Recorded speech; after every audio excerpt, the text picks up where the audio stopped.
0. To refuse this call, hang up or press. Your current balance is $21.38. This call is from a corrections facility and is subject to monitoring, recording, and the location of your phone will be obtained. For more information about our privacy policy, please visit www.connectnetwork.com. After the beep, press 5 to accept this call.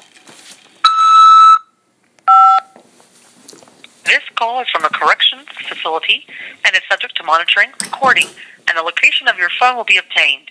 Stay on the line to accept this call. Thank you for using GTL. I don't consent to recording of my calls. Hi. Hey, Mike. I do have some updates for you, and I put. But you go ahead if you want to go first. Okay.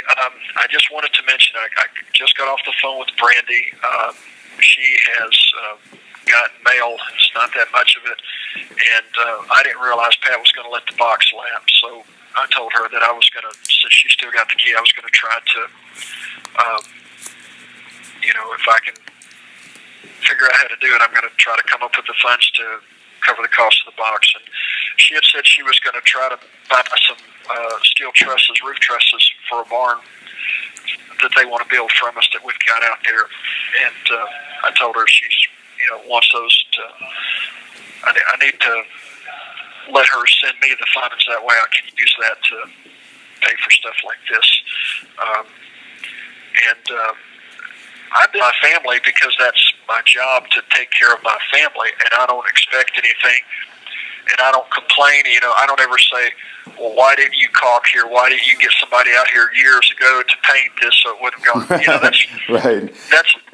Well, it reminds me of with the Waco thing when they all burned up, the children, the women, the men that were, the common response around here was, well, they got what they deserved. I mean, because they can't fathom that the government would do something so evil as to burn a building full of women and children and men. And so that their response was, well, they must have got what they deserved. They were just a cult. But I think because I think they view the government as themselves. People tend to equate the government as the people. Yeah. And it's not. Yeah. Let me share some things with you, Mike. I did speak to your mother yesterday, and we had a good conversation, and I just let her know who I am. I gave her my phone number. I didn't go into any details about, relationship issues. I just said that there's a lot of people out here that, understand what's going on is wrong with Mike and Pat and Sue, and I offered her to please call me if she ever wanted to talk, and so that was about the extent of that conversation, and she took down my phone number, and we said bye. Sue called last night. I did put $25 on the phone account last night. Of course, it charges like $4 or $5 fee, so you really only got $20. Sue called last night. She's out on bail. When she called and it wasn't through the prison system, I went nuts. I was so excited, and happy. But then I got to thinking, well, she's just out on bail for the Yeah, it's really good news to hear that, right? But so they didn't start the trial yesterday? No, they did. Here's the deal. I got so excited because she was out on bail, and I was, but when she started talking to me, it's like, well, it's not as good as news I thought. Okay, so she is out on bail. I think she's like with her son, which is really good news. But they're doing the trial. It's going to happen today and even throughout the week. So she's still got to go through the trial. She's representing herself. Not only that, Mike, but the dang prosecutors are bringing new charges, and they just filed the new charges yesterday. And they're going to try to get her for this participation in sending, this group of folks to kidnap this judge. She mentioned this Tennessee Judge Walker and some other Sheriff Capperman or something, and she mentioned 6 selected officials with the Chilcotin Nation. So they're putting new charges on her. And the more she talked, even though I was glad she was out on bail, I was like, well, this situation ain't getting any better. I mean, your charges aren't dismissed. You still got to go through trial. And not only that, but they're bringing new charges. And so I felt really bad. Think about it. She's been locked up for a year, and now they let her out. And with even more serious charges, she's out. Yeah. Why would they ever let somebody out if they're being charged with even more serious charges? It's because the whole thing is a fraud. Yeah. They would never. It's like I told Pat. I said, Pat, if they thought you were guilty of doing any of the stuff that they accused you of, you would not be walking free. The whole thing is it's a set up fraud. All they're doing is extorting you into pleading guilty to something they know you didn't do, just to lock you up or to silence you to get to me. Yeah. And here's the thing, and Sue is right. And I read through her information. They've declared war on the Chilcote Nation and the Native Americans. Anybody that wants to be independent, self-sufficient, self-governing, or free, anybody that wants to be free has to die. Yeah. Or be locked up. No, you're right. You're absolutely right. And then she said that in conversation with one of the people up there, he said that, you know, she said something about it, a cold war. He said, yeah, but it's fixed to be a hot war. I don't know if you read that part. Oh, in her affidavit, she references that one of the investigators up there with the RCMP referenced that, yeah, and he told her, he said, yeah, if they recognized your court, everything you've done is legal. Yeah. They just don't recognize the court. Yeah. Yeah, it's absolutely insanity, and I was so happy to, and also she was very sick. She was very ill. You know, anytime she goes to RCMP Williams Lake, she gets very ill. So I could tell she was really struggling. She needed antibiotics. Plus, she's got court day tomorrow. So it seems like they made her sick at RCMP Williams Lake, so she wouldn't be able to handle herself well. Here's the thing. They want her to come into court so that the news media will present to the public, well, they'll try to imply that she's been out free all this time. They'll have a picture of her wearing normal clothes instead of a jumpsuit. Right. So that, you know, they don't want the people to know that she's been locked up and starved for over a year and abused with adulterated food and water. Yeah, it's satanic, man. It's absolutely satanic. It is. Oh, and the individual that's trying to send something to you, they cannot get the email. They said if there's any website where there's like a Dropbox where they can go to it and then put in the information and then hit send, they can do that. But they tried going to the two references that you mentioned, and they couldn't get them to. They wanted too much personal information. Well, is this person concerned to call me? Just have them call me, and I'll work with them on the phone. I mean, is that one option? Yeah, they can't. They can't. Oh, okay.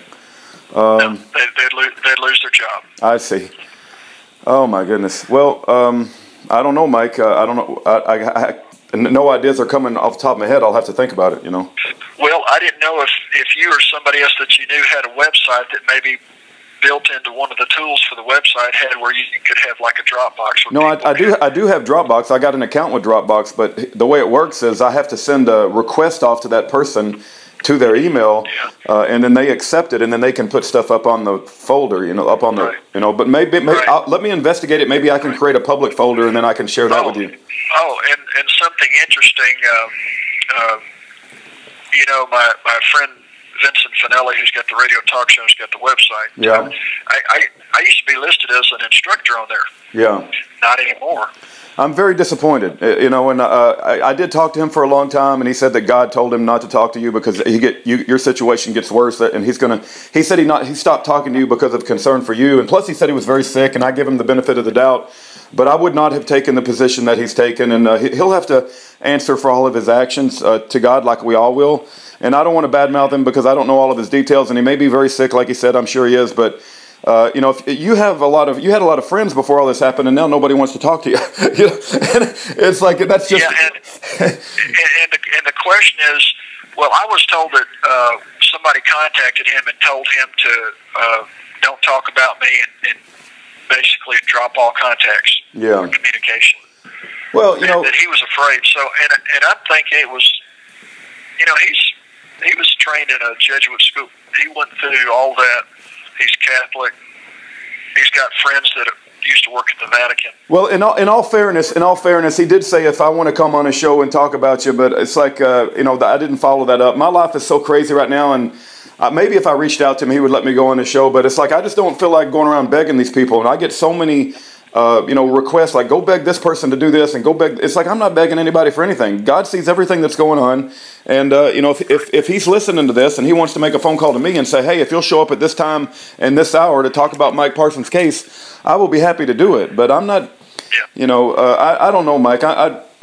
Listen, it's a sad situation when men and women can't stand up for one another because we're scared to death of this government, and you know.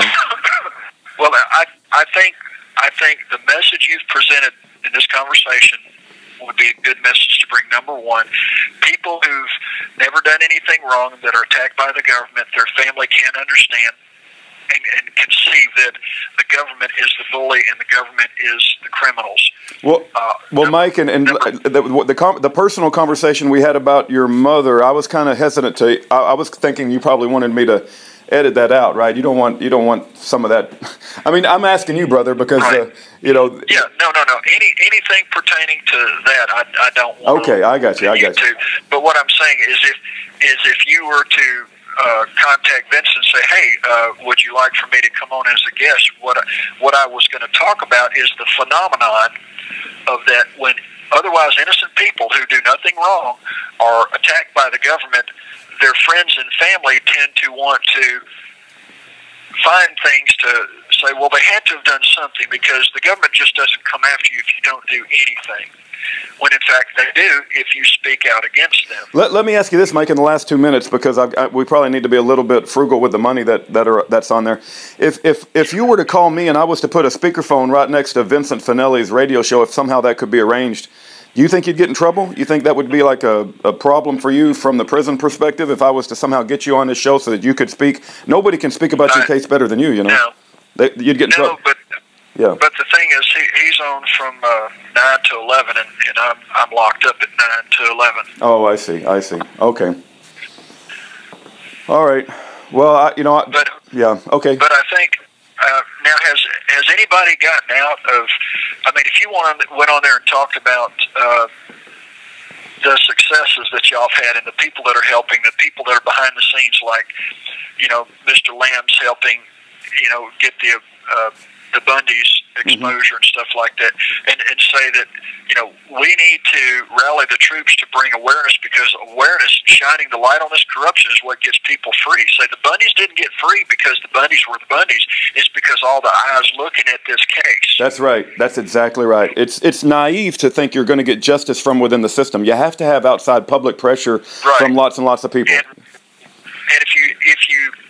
if you have 1 minute remaining.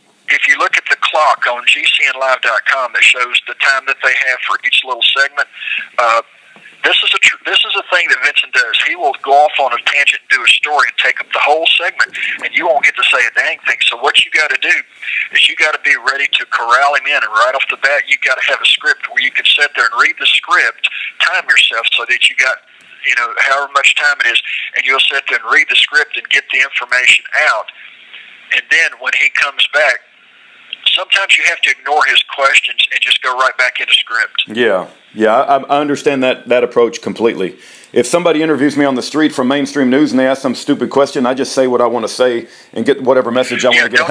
Yeah, you don't even respond to the question. You just go right back on script. Amen. Seriously. Amen. And I know we were raised to not be rude, but when you're dealing with information war, you got to shoot. You got to fire away.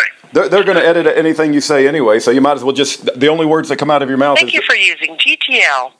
Okay, that was Mike Parsons. He's still in jail. His address is on yearofjubilee.com. He's in a Nebraska jail, and I pray that you write him a letter and let him know that you care about him and love him. He is an innocent man. He's being targeted by the government because he stood up to the corruption. Thank you for your time.